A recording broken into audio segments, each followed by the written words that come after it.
Thank you for joining us today for our second quarter power lunch. Pretty excited about what you're going to hear from Memory Trosper today.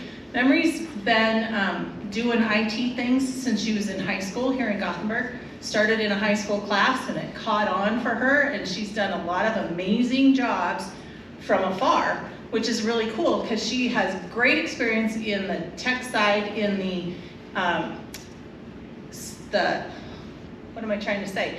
The equipment, the software, all of that part, plus some of the tricks and tips that make things a little bit easy for you to learn how to do working from home, or maybe you have employees who are asking about working from home and you'd like to know how that might work. So thank you to Gothenburg Health for sponsoring us today. They've sponsored our program and your lunch is served by Hawks Brew. And give a warm welcome to Memory Trosper.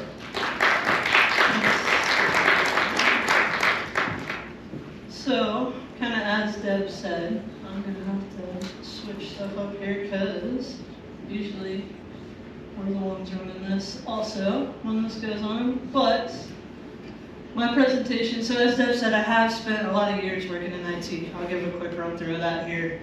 Next slide maybe. But that's kind of my focus, is more so to talk to you about what it looks like working from home, not necessarily how to fix what's broke.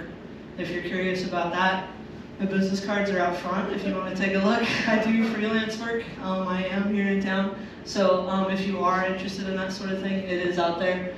But this is about kind of rethinking the traditional work environment, right? I don't sit in an office. I very rarely sit in an office anymore these days.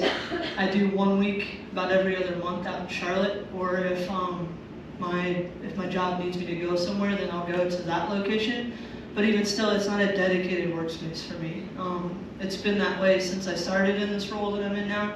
I just spent 3 months on site, and since then I've been working at home. So this is just a few little pictures of places I have set up in Works. If you know me very well, you know about the van we used to have. And in the back is where I would set up. In that top picture over there was actually a tent on top, so I would set up an office in the bottom and work out of there during the day. This small picture right here is set up at an Airbnb in Omaha. We spent some time out there for a long weekend and just worked from there during the day. The smaller picture is a setup at a hotel. There's some talk about that a little later on in an example out of that setup that I'll use. And then again, this one here, it's when I was on call in the middle of the night. I'm actually working on a virtual machine that's booting up right there, that's sitting in Vienna, Austria, from a Overland Expo event that I volunteer at, based out of Virginia. So, and in that regard, I spent pretty much the entire morning this morning working in Vienna, Austria, from my desk here at my house in Gothenburg. But as Deb mentioned, I graduated from here. I grew up here. I spent a brief kindergarten through second grade where I wasn't here, but I was here the whole time. I crashed my first computer here over at Farm Bureau Insurance. I thought I could rebuild somebody's Windows 95 machine. It didn't work out. I'm pretty sure Lois cleaned up my mess that I made, unfortunately. The first network cable I ever put together and ran, that was done here in the old high school that got tore down. A lot of that comes from a class that I had with Mrs. Wiggins. Her first year, she spent with the advanced class, and we got to do a lot of hands-on stuff. And that was what let me know that this was definitely what I wanted to do. I've been doing it for about 20 years now. Come October, I suppose, it'll be 20 years. I went to the Air Force after high school. I did IT work there. I waited on delayed entry until I could get an IT job. After I got out of the Air Force, I came back here for a few months and then moved out to Charlotte, North Carolina, where I worked at INSP. It's a television company. At the time, we were doing business with Speed Channel and a little bit of ESPN. Did a lot of live television, and that is always interesting. I think Heidi's out there. She likes to make fun of me because I'm always scared about something's gonna break. That comes from live TV. Her boy Trevor, that's rubbed off on him a little bit, but I'm pretty sure that everything he's broadcasting from the school is going really well. So same kind of concept there. I kind of moved into the engineering side from there as well. At that time, I was spending a lot of time with the end user, right? Doing the help desk stuff, being the support person that's answering the phone when you call. When I was at INSP, I had the opportunity to move on to more of that engineering side, so handling all the back-end server stuff that's happening. I had a big focus with mobile devices and email. SharePoint, things like that, all that stuff you're using to communicate and share data with each other. I did a stint at Microsoft for almost 2 years. That one was very interesting. It was kind of the beginnings of Office 365. It was before it was called Office 365. They called it Business Productivity Online Suite at that time. Microsoft, I don't want to say it was the easiest one I ever had, but that's the only place I worked where I didn't have to work from home. I was never on call. I didn't have to carry my cell phone all the time. They had some pretty strict rules about you only worked when you were at work. So that was pretty cool. But it's also something you got to remember when you are working from home. You only need to work when you're supposed to be working. You don't have to work at every hour of the night. So I know that's hard sometimes, but after that, kind of into my time out in Charlotte, North Carolina, I came back here. I did almost 5 years up at the hospital at the very beginning of the Cerner implementation. I don't know if anybody else is in here, but they weren't even using email or anything yet. We did a ton of work for that first few years, and then through the construction. And man, did I learn a lot with that one. So I'm very grateful for the time that I did spend there. I am at an organization named Octapharma right now. If you're looking for us globally, that's what we're called, because I work on a global team. If you're looking for us here in the US, it's just Octapharma Plasma. We do plasma donations here in the US. All that plasma that gets donated gets frozen, shipped to Charlotte, tested, and then shipped to wherever in Europe it needs to go to get made into medicine. And then the word freelance, right? You'll see it on my business cards as well. That kind of means I'm available to help you with whatever question you might have. And then, of course, depending on how deep it gets, might have to get some other folks involved. But that is one thing that I still do around here. I have some businesses here in town that I still do some work with to help out. But to stick with where I'm at right now, this is Octapharma. I have the title of Senior Systems Engineer. Doesn't always necessarily mean a ton when you start using words like that, but my focus is on the global team that I work with. There's 14 of us. We support what's called corporate for Octapharma. We kind of pick and choose the solutions we're going to use. There's 4 of us in Stockholm, Sweden. There's 1 of us in Lincolnshire, France. There's 2 of us in Vienna, Austria. The rest of us are here in the US. The majority of us are out on the East Coast. I'm the only one out here in the Midwest. But my focus is on end user device support, and not just for the ones here in the US. We actually decided globally. I do business with Dell out of Geneva, Switzerland, because that's how our accounts are ran globally. Here in Gothenburg, I have a lab set up where I test every new piece of gear that we get in before we decide if Octapharma as a whole is going to support it. I do have what I need here in Gothenburg to be able to do that with the tools that my company has. I lost my train of thought for a second, so sorry about that. There's a little bit of a picture over here, kind of where we're at. You can see that we have a lot of sites in Europe. And I spent the majority of my morning working with Vienna, Austria. So you can imagine, I literally just turned on my computer, got everything fired up, threw my headset on. That word's going to be important here in a few slides. And started talking with folks that were over there, connected to their machines, taking a look at what was going on. And I don't want to, pat myself on the back, but stopped a little bit of trauma that was going on over there with some incorrectly deployed software. So, I don't even know what's going on here in the US yet. I'll find out when I get home, I'm sure. But for now, that's kind of what it looks like. So if we kind of go back to this idea of working from home, I want to talk about what it looks like working from home, not necessarily how do I support the fact that people work from home, or how does my company support us working from home, or how should your company support you working from home. But these are just a few of the highlights that I've learned with the years that I've been doing this. You got to get off the couch and out of the bed. I think I've talked to somebody else out here about that. You got to have a place in the house where you're going to work, because otherwise, if you're working where you're sitting around feeling comfortable, you probably are going to end up working 12, 14, 16 hours a day. Find a spot to go work, and then that way you can still walk away from it. Don't ruin the house. The house doesn't have to be the office. Just make one room, one corner of a room, the office. Headset versus headphones, we'll talk about that. It's a matter of whether or not you want to mute yourself while you're walking around. Camera lighting, if you got to turn on your camera when you're in meetings and things like that, we use that a lot. And I'll tell you, being on camera while you're on a meeting does help with those relationships you've got with those coworkers or someone you might be trying to help out. But you want to have good lighting. You don't want to have those blacked out eyes, and it adds about 10 years of age to you. Everybody's always really paranoid about that. So got a couple of tips on how to hopefully get rid of that.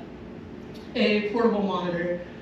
Me, myself, I have a giant monitor that sits on my desk at home. If I'm in the office space, usually there's a dual set of monitors sitting there. I'm sure that a lot of you that are here right now, you've got a bigger monitor. You're not just working off your laptop screen.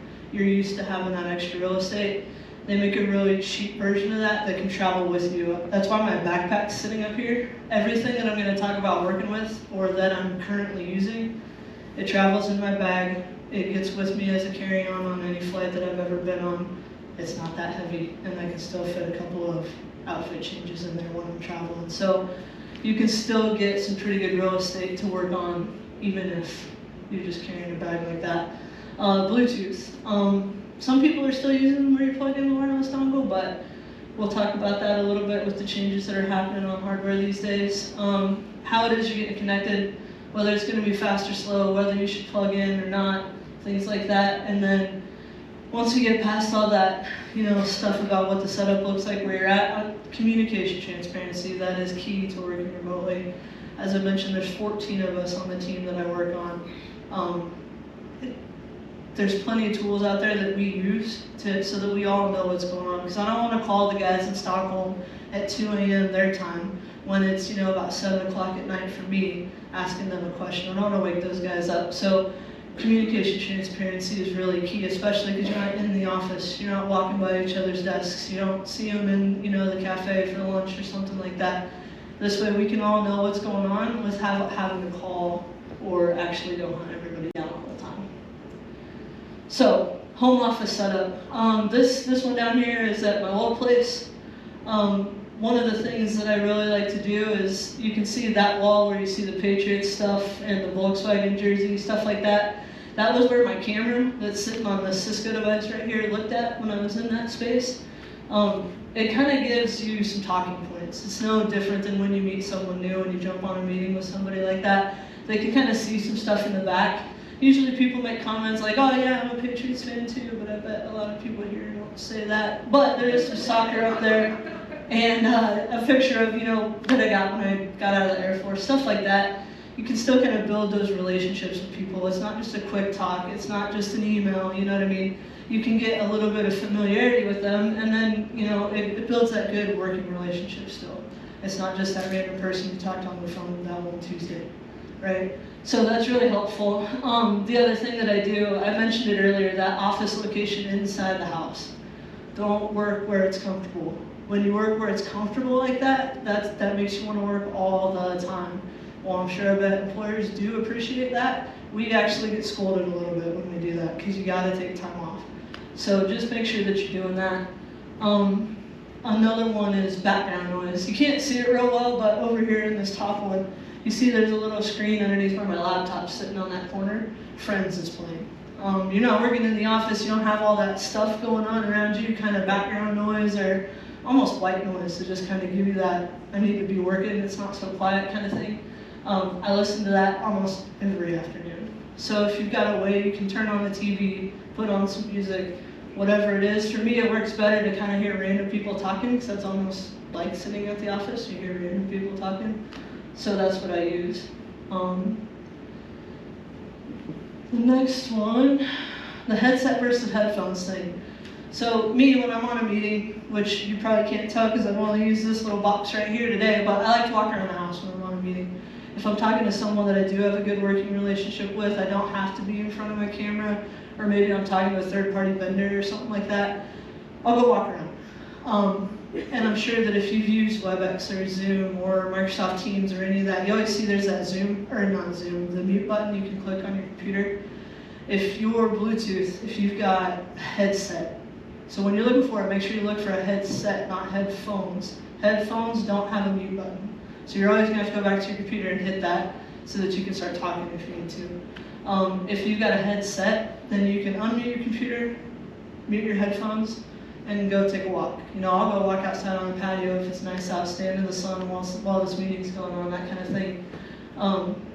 but that's kind of one of the things that I think is really important, because I bought some AirPods thinking that it was going to be this cool new thing I would have and I would use it for meetings and stuff all the time. I rarely use them because I can't mute myself. Those are headphones, not a headset. I don't mean for that to sound so strict. You can still do what you want. But camera lighting. So this is what I have at home. I have a small webcam, which is what you can see me taking a picture of myself on. That camera lighting needs to come from directly in front of you or right up above you. That's the place that will give you the light. If you got it coming from behind, you're gonna do nothing but shadow your face. I know a lot of people don't like using their camera, myself included, because they're, kind of, I don't want to look bad, right?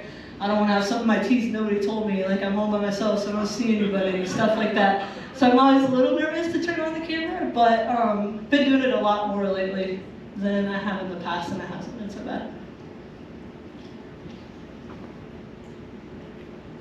So the portable monitor. I do have one of these up here if you want to take a look. Alec, I mostly brought that for you because you were asking about it the other day. This is me set up at a hotel, and I've got my laptop sitting there, and then I've got that portable monitor sitting right beside it, and also the AirPods I just talked junk about, so don't judge me. But I do use those to travel with because my other headset, it's too much to put in the bag. I don't want to carry all that. So I usually do take the AirPods when I'm traveling, but it gives you that extra bit of real estate. Depending on where you work, what you're buying, that laptop screen just might not be enough. This gives you the extra room. Me personally, like I said, I'm just used to having so much room to do work on that I like to have it still when I'm traveling. So that's kind of what that looks like. Bluetooth. So I know it might sound kind of silly because Bluetooth's been around for a while at this point. But your mouse and keyboard that you're going to use with your computer, your headset, that sort of thing, they just aren't making computers with as many ports on them anymore. You got to have a whole another adapter to get it all hooked up to plug everything in you want to so it all works the way you like. If you stick with the Bluetooth stuff as much as you can, then you can leave as many of those ports free that you might need. That's kind of a big recommendation of mine. Also, with something I'll get into a little bit later, like a community workspace, then that way anybody can hook up to them. You don't have to wonder who took the dongle, where'd the dongle go from the last guy that was here. You don't have to chew up a port on your own computer with one of those. Wired, wireless, or using your phone for a hotspot.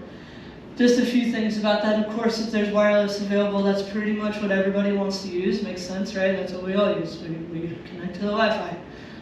But I will say, if you're staying at a cheap place, that Wi-Fi connection is going to be cheap. If there's a bunch of people at the hotel or the conference or whatever else, that Wi-Fi is going to be busy. So a lot of times what I'll do is check my phone, especially right now with the new stuff that's out, and if you have 5G service somewhere that you're at, more than likely that 5G connection is probably faster than the example I have right down here that I'll make mention of in a minute.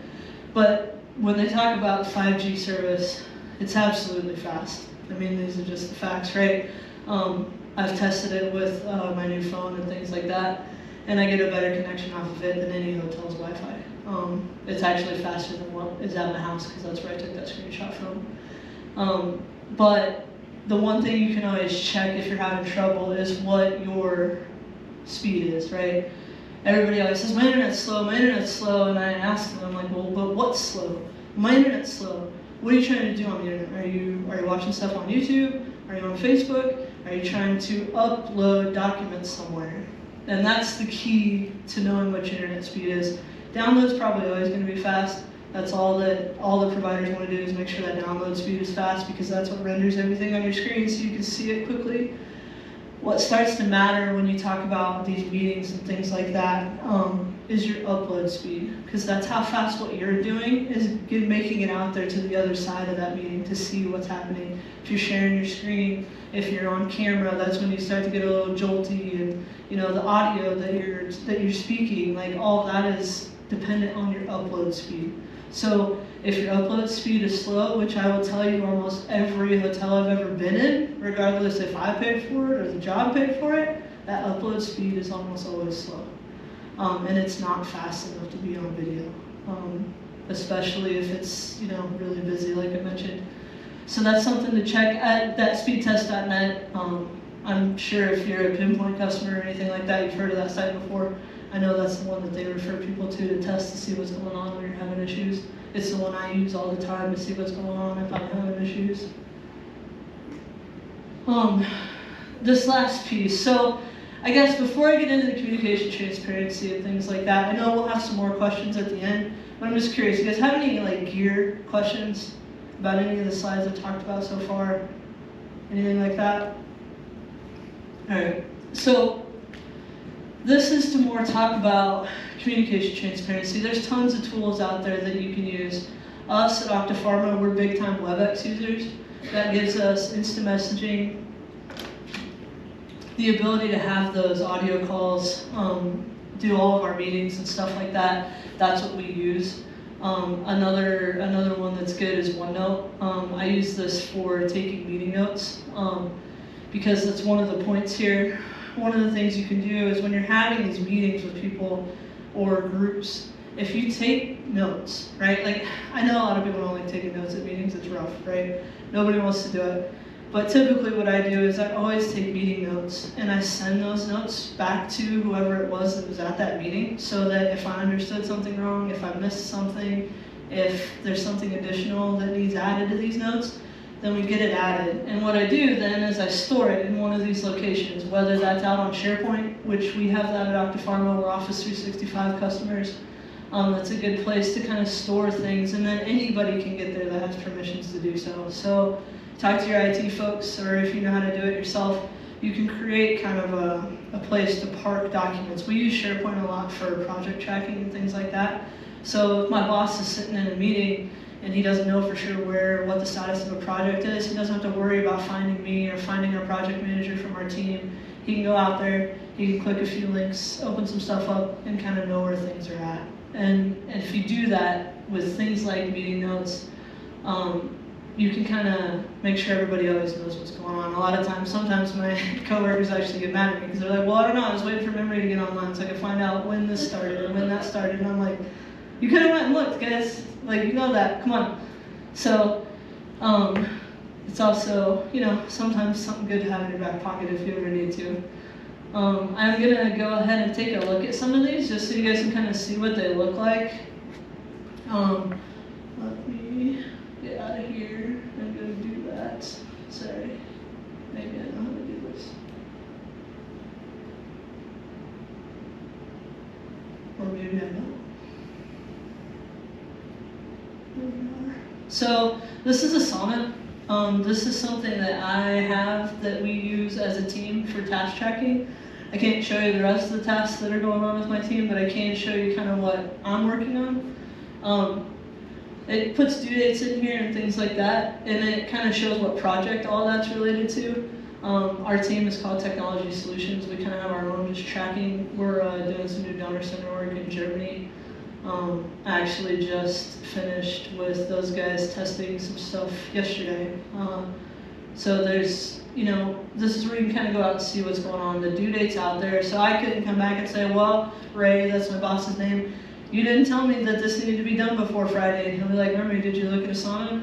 And I'm gonna have to say yes, because if I say no, then I'm gonna slap for that. But there's gonna be a date out there. So if you're using it that way, if you're using it well, then you kind of know what's going on. And again, our entire team can see this list. So if I'm looking for some help from, right now, one of my teammates that I'm working with a lot, her name is Hannah.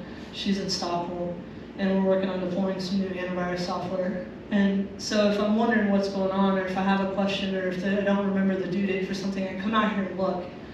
And we always all know what's going on. I don't have to worry about whether or not I can get a hold of you, which kind of leads to one of those other perks of working from home.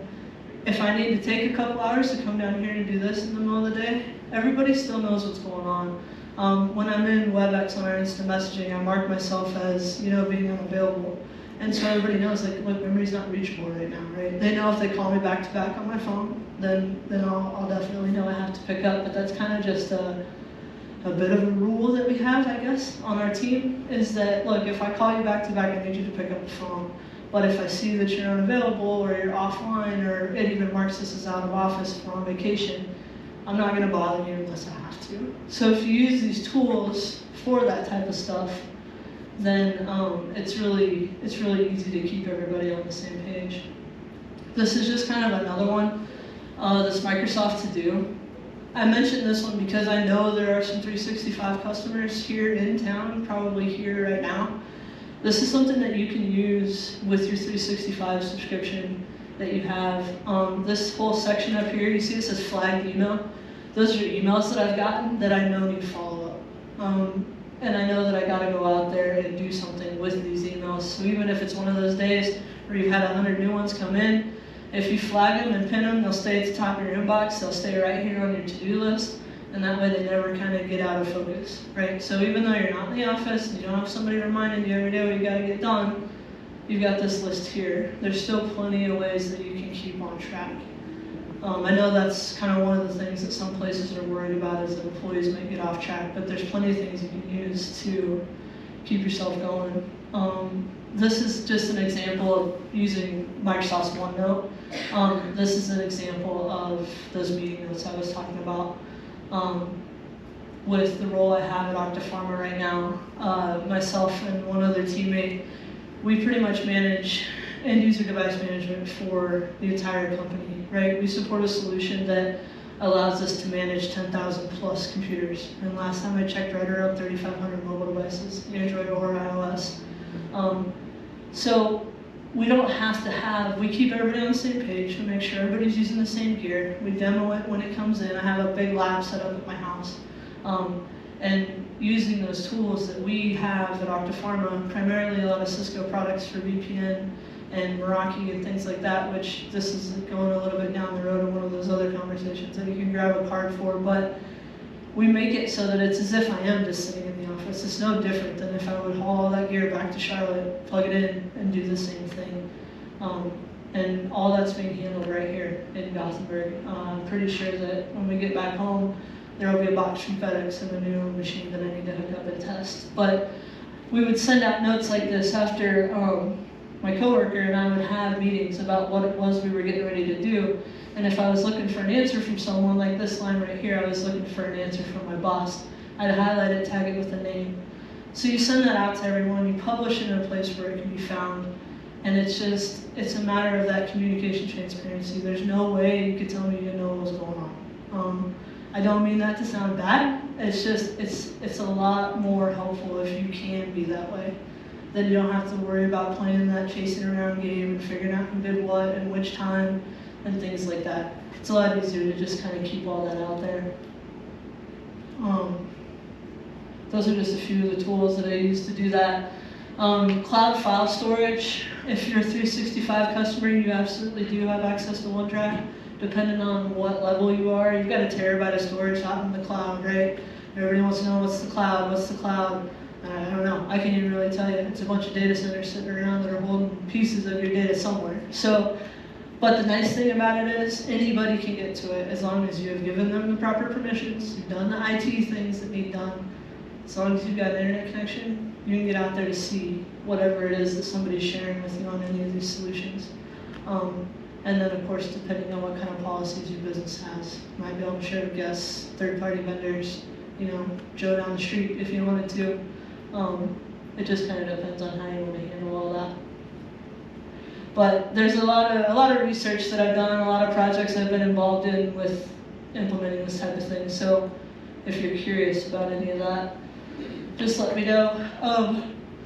Excuse me, the last one is community workspace. So I mentioned this a little bit earlier. This is our office out in Charlotte where my team works and 2 other teams work. It's actually a parking spot for some of our folks from New Jersey when they come down to Charlotte.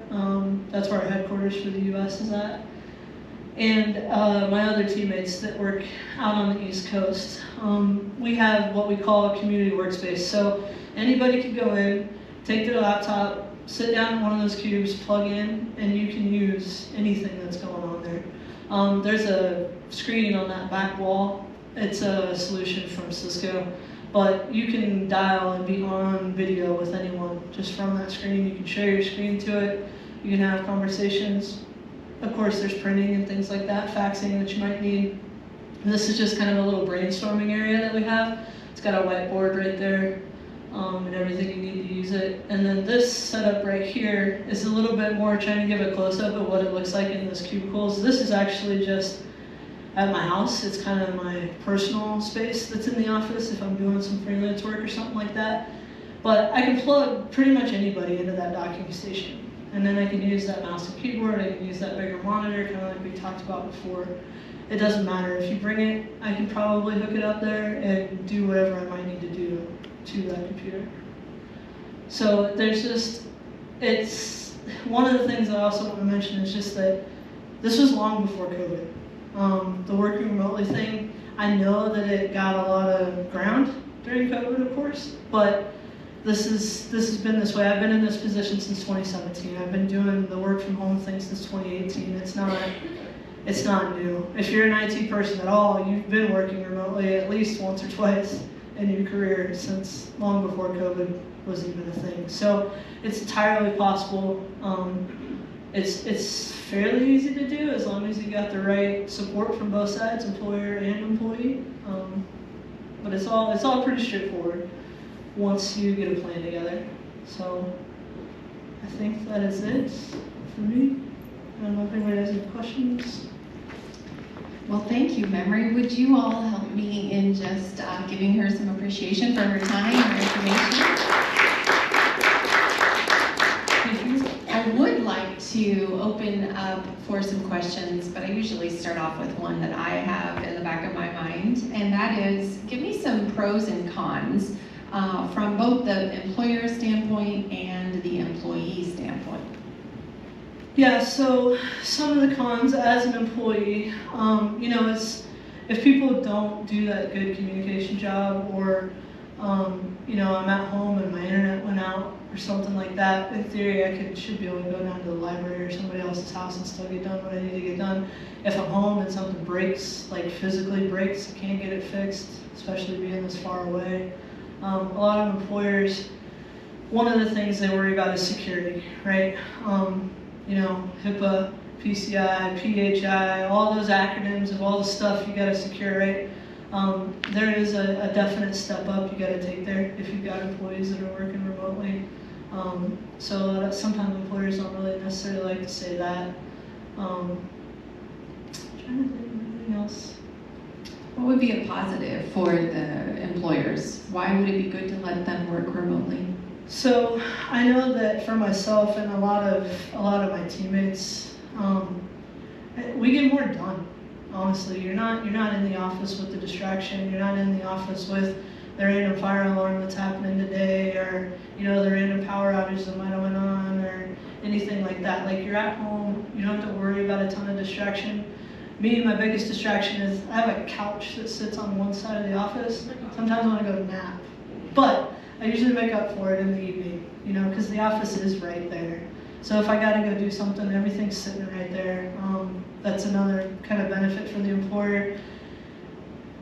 It's a fine line, right? Your employees are going to do more, but hopefully they realize that they got some pretty sweet perks working remotely. So you don't have to worry too much about the fact that they did do a few extra hours. I don't want to get into crazy labor laws or anything like that, but it's kind of a nice arrangement. What about for us as employees? What are some drawbacks or positives? I know that myself, I can go anywhere I want. I don't know if you've known me for long, you probably know that I spent about a month out in France following the women's national team while they were winning the World Cup. It wasn't just because I worked for a global company, it was just simply because I can work remotely. I worked from the hotels during the day. I kept the same hours that I had here, so I was still covering my same time. My boss and I talked about it. He was fine with it because I was already a remote worker. I can go wherever I want, whenever I want, as long as I got internet there. Because I got to get connected to still be able to work. That's one of my favorites. I showed the Airbnb picture, stuff like that. If you've got the setup, then you can go wherever you want and just work when you have to. Awesome. So I gave you all a little time there to think about what questions do you have about how to reinvent the workspace, or anything about remote type working. Yes? My question is more of curiosity, Memory. When you said that you work at home and then you periodically go to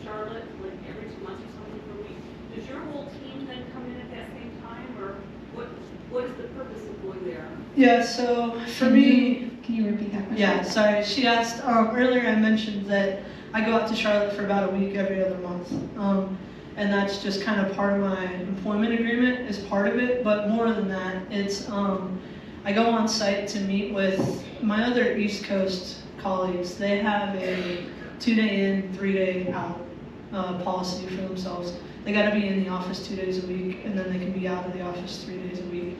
It's the same thing for my European colleagues. I just got really lucky when I started and said, I'm not moving back to Charlotte.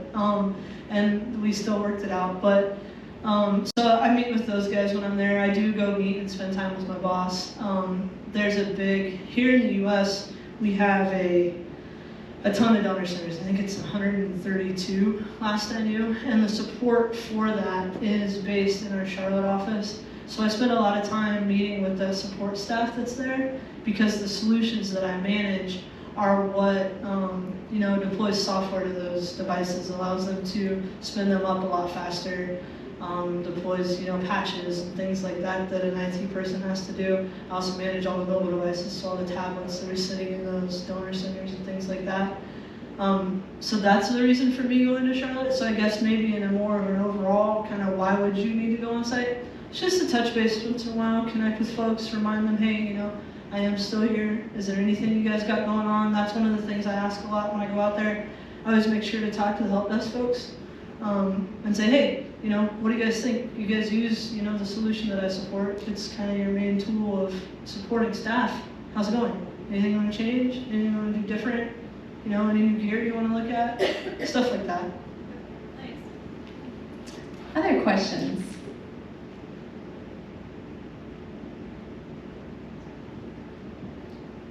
Michael.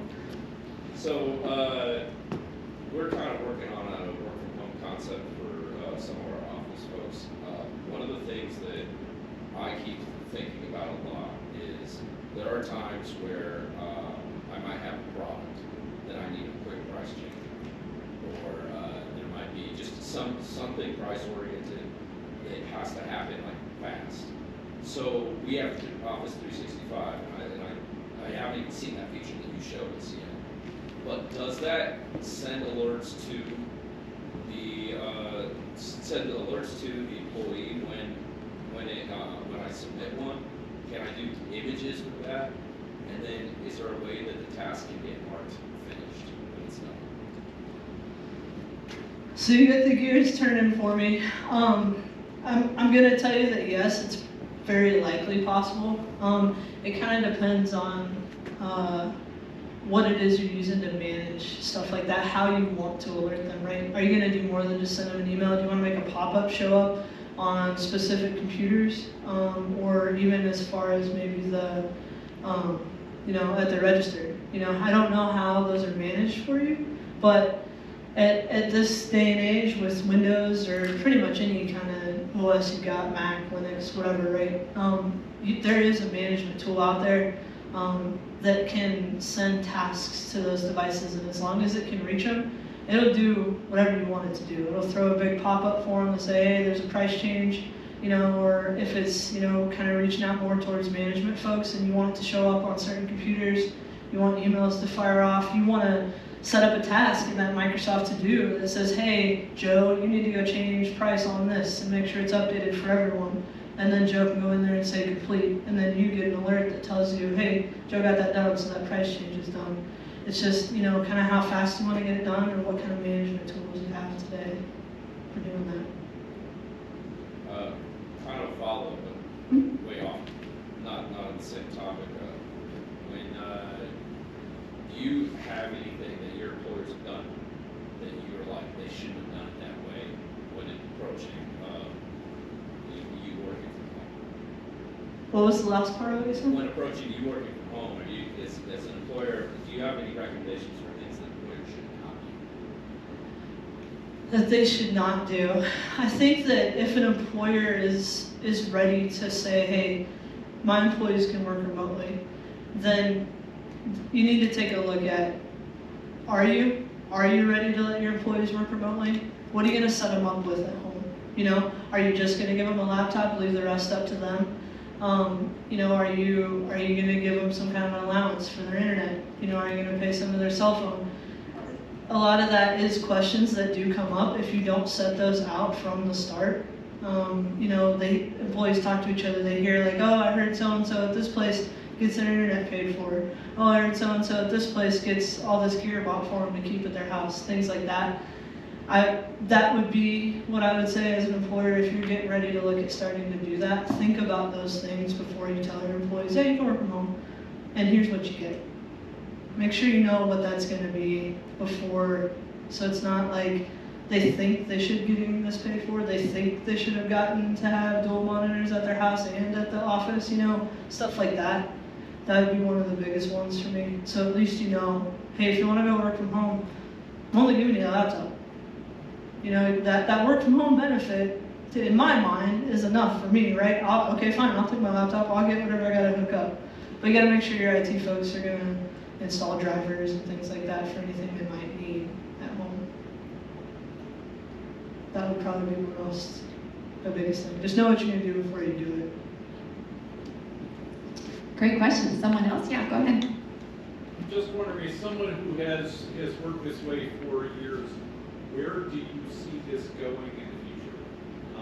You know, what do you see developing that will even advance where you are now? Yeah, the question was for where do I see this going even further than where it is today, right? Am I understanding that? So myself, I'd have to say my company is probably on almost that bleeding edge of kind of the working remote. I have a little Cisco device that sits at my house. All it needs is an internet connection. And then I can plug other devices into that. And it's as if I'm just sitting in the office. I don't have to worry about launching VPN on my laptop, signing in. I do if I'm not at home, right? But I don't have to worry about any of that. I will say that one of the places that this is heading already, it kind of is a merge of your question, Michael, that you had and this one. Microsoft is really pushing it right now. You might hear it referred to as Byod, that stands for Bring Your Own Device. So essentially what happens is employers, when they hire someone and they do work remotely, that employer might say, okay, here's a check for $5,000.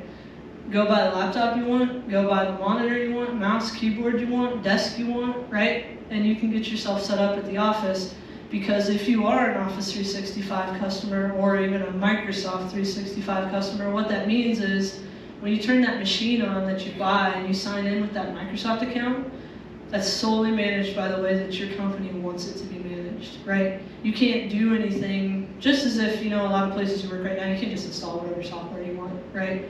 But Microsoft and this whole 365 concept that they have, they're making it so that just simply out in the cloud, you don't even have to have a data center sitting somewhere. You're managing all of these devices from what's called Microsoft Endpoint Management. There's another tool out there, which is the one that I use now. It's called Avanti. They're getting ready to deploy an Avanti Neurons solution. So that still keeps all that security you need to protect that HIPAA information, to protect that PCI stuff, everything that's out there. But now, as an employer, I just wrote a check to the new hire and said, here you go. Go get what you want. When you're ready, we'll sign in with your account. So we're actually starting to look at that at Optifarma, but we're not too far along on that yet. Okay, is there one more question out there? I have heard you say, when in doubt, pick up the phone. What do you mean by that? Yeah, so I actually did this morning. All those ways of communicating that I showed with all the email and the instant messaging and the task list and, you know, just pick up the phone still sometimes. I actually have to do that a lot, particularly working with Europeans, just because of, you know, different culture, different slang words for stuff, that type of thing. So I just pick up the phone and still make a phone call once in a while. That's always helpful. I'll tell you, your IT guys will love it if you just pick up the phone and call me so I can hear what's going on while it's happening. It's a lot easier. Okay, so now the moment you've all been waiting for, the giveaway. I'm going to hand this to you. And the first thing that we're going to be giving away is, Memory, can you tell us about this? Yeah, so this is just a demo device. Both of these are, I demoed them for possible solutions for us. This one is a speakerphone. You can plug it into that USB-C port that you probably have on your laptop. It's got 360-degree sound, and it's got some extra USB ports in it. It's just kind of gathering dust, so it wasn't the solution that we chose, but it still is good. And the winner is